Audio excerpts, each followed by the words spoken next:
Still some distance away from heathen lands, Eleazarus, the Grand Master of the Scarlet Spires, relaxes in his tent for the night. The Anani are in no rush to catch up to the rest of the Holy War.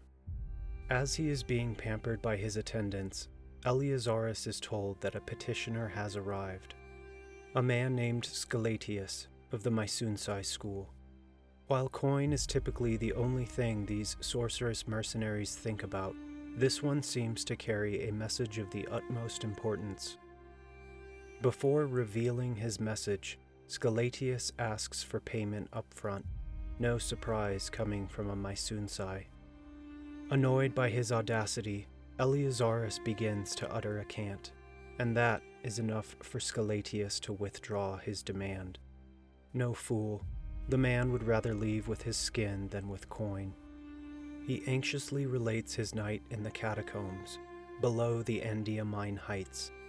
He tells the Grand Master how Emperor Echirai Xerius had discovered that his eldest counsel was a spy. He was unbruised, Scelatius explains. There was no sorcery whatsoever involved. But when I said as much to the Emperor, he accused me of conspiring to overthrow him. Then, the Mandate schoolmen arrived. The Mysunsai goes on to describe the horrors witnessed in the bowels of the Endiamine Heights. Eleazarus is beginning to lose his patience. You doubt me. You mustn't, Your Eminence. The spy was a double, a mimic without the mark, and that means he must be an artifact of the Suk, the Sisharum. It means they have spies you cannot see. Eleazarus's mouth becomes dry. Against his better judgment, he has wagered the very existence of his school, and their odds of success are looking worse by the day. The Grand Master insists that Scelatius remains, as further interviews are required, but the mercenary knows what happens to those who are plied by the Scarlet Spires. Desperate to escape, he tries to surprise the older sorcerer with a cant of his own, and almost succeeds. The air danced with hammering lights, flurries of burning sparrows.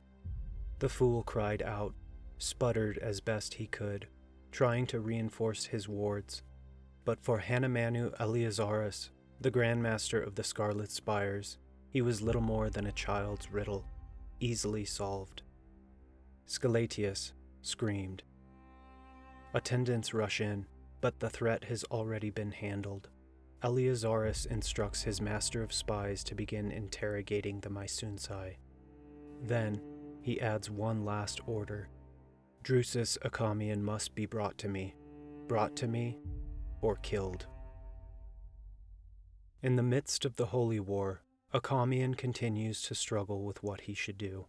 He knows that by delaying to inform his Mandate brothers of Kellhus's arrival, he gambles with the fate of the world. But Achamian also knows what awaits the Prince of Atrathau should the Mandate seize him. Anguished, the schoolman flees into the night, seeking something to numb his racing mind.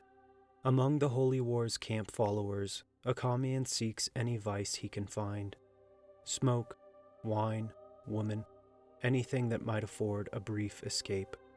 While spending time with a Galioth harlot, he glimpses a face in the crowd outside her tent. A face of the lover and confidant he'd left back in Sumna. Alarmed and intoxicated, Achamian pursues the woman, reaches for her clumsily, and is bitterly disappointed to find that she only vaguely resembles Esmenet.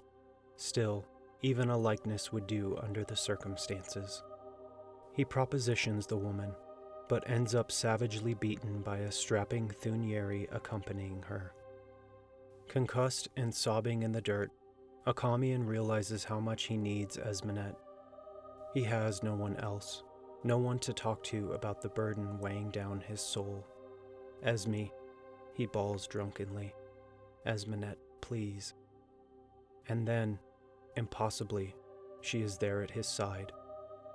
Still fetching sticks, tired old dog. After embracing, the reunited couple retreat from the crowd. Achamian does not dare question Esmenet's presence in the Holy War. He senses a certain coldness that was not there before.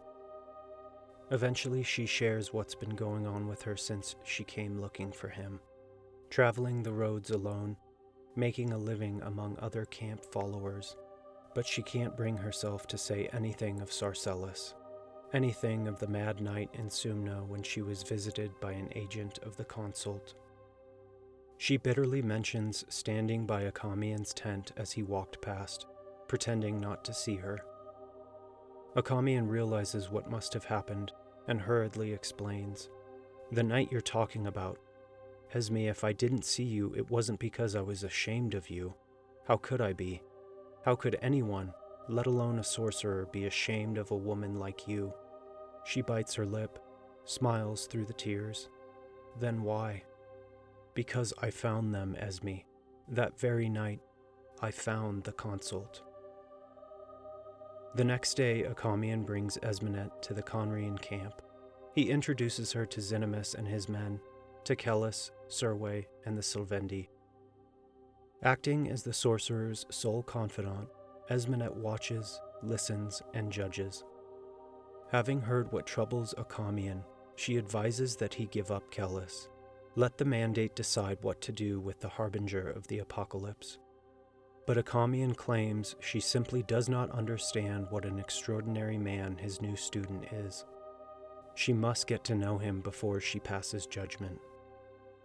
While hiking in the wilds beyond the encamped Holy War, Achamian takes Serwe aside for a botany lesson, hoping to afford Esmenet some alone time with Kellhus. She tries questioning the Norcirai man about his time among the Sylvendi, but somehow finds herself on the receiving end of Kellhus's interrogation. Kellhus asks her intimate questions about her time spent as a harlot, preposterous questions, and yet something about the man's uncanny manner makes her answer anyway. Later, secluded with Achamian, Esmenet concedes that Kellhus is indeed remarkable. Still, she anxiously insists he should be given up to the mandate. "We could flee. From them, from him. We could hide, just the two of us. The burden isn't ours. Why should we suffer it? Let's run away. Please, Acha. Leave all this madness behind." "This is foolishness, Esmenet. There's no hiding from the end of the world. Even if we could, I'd be a sorcerer without a school. A wizard, Esme. Better to be a witch. They would hunt me. All of them. We wouldn't even survive to be killed." Suddenly, Serwe calls for the two of them to return. Kellhus has spotted riders in the distance. Phantom soldiers, perhaps? As the glittering torches wind their way up the slopes, Achamian conjures a bar of heaven to illuminate the surrounding area. To their surprise, the soldiers reveal themselves to be in Enrithi. It is the Golgotterath prince, Saubon, seeking to confer with Kellhus. And in his company is a man instantly recognized by both Achamian and Esmenet, Cutias Sarcellus. At the campfire, Kellhus studies the faces of the new arrivals. In the Golgotterath prince he discerns conflict. With every breath, Saubon wages war with who he is. A momentous decision lies before him, and he craves confirmation of the course he'd already decided on. In the shrill night, there is nothing to read, only vague mimicry of real thoughts and emotions. Only once has Kellhus encountered such facial structure, resembling nothing so much as a clenched fist. It was the same face as that of the imperial counselor, Skios. Another skin spy.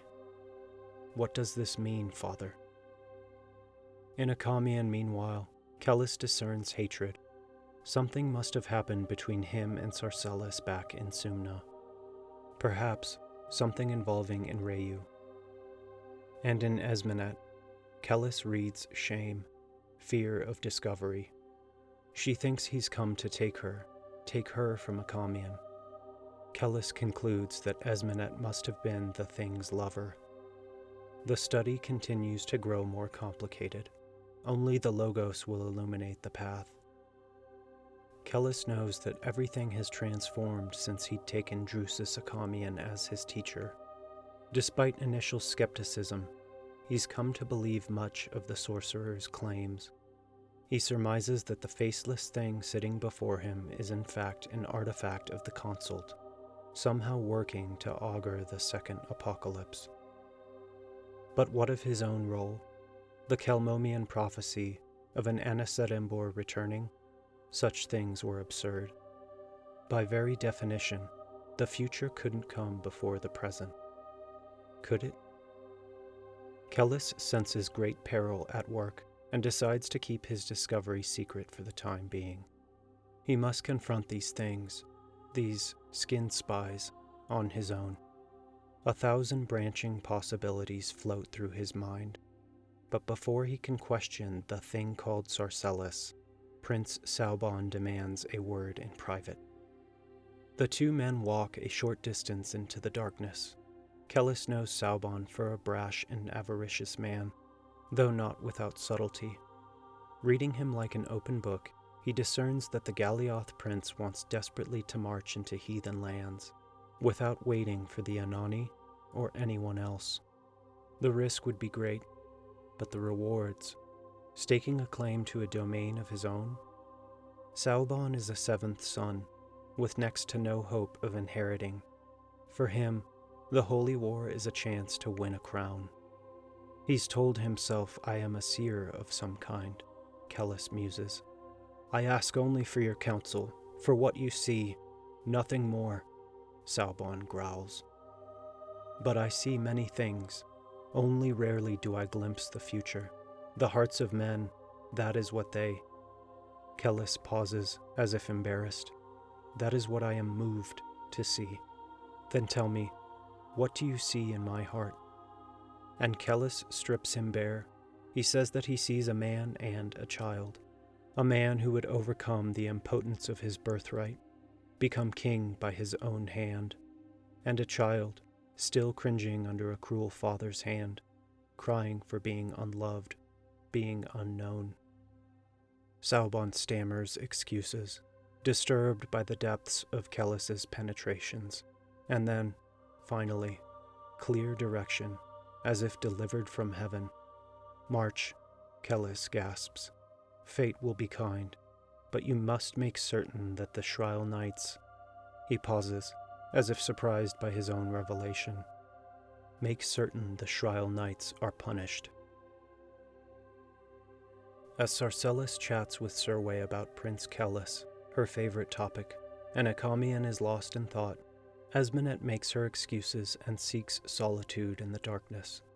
She dreads losing Achamian, but a small, treacherous part of her exults in the possibility of being stolen away by the Shryle Knight. Suddenly, Sarcellus is next to her. It must be difficult, being a woman in such a place, so many pigs and only one trough.